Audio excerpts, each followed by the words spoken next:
এই যে গণমাধ্যমের উপরে হামলা, এই হামলার প্রসঙ্গে আমি একটা কথা এখানে পুনরাবৃত্তি না করে পারছি না। সম্প্রতি আমি বেশ কয়েকবার বলেছি এই কথাগুলো। সেটা হচ্ছে যে সাংবাদিকতার সুরক্ষার জন্য আমরা একটা সাংবাদিকতা সুরক্ষা আইনের সুপারিশ করেছিলাম সংস্কার কমিশন থেকে, এবং এই সুরক্ষা আইনের প্রতি সমর্থন জানিয়েছিলেন সবাই। আমার তো মনে হয় না যে কেউ এই সুরক্ষা আইনের বিরোধিতা করেছে।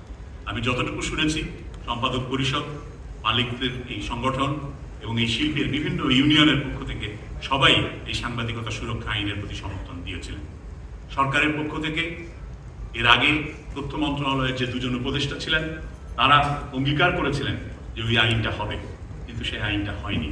এবং আমি আবারও একই কথার পুনরাবৃত্তি করব যে আমরা সুপারিশ জমা দেওয়ার পর থেকে এ পর্যন্ত যতজন সাংবাদিক, গণমাধ্যম কর্মী দেশের বিভিন্ন স্থানে আক্রান্ত হয়েছেন, যে সব গণমাধ্যম প্রতিষ্ঠান আক্রমণের শিকার হয়েছে, এর দায় দায়িত্ব সরকারকে নিতে হবে।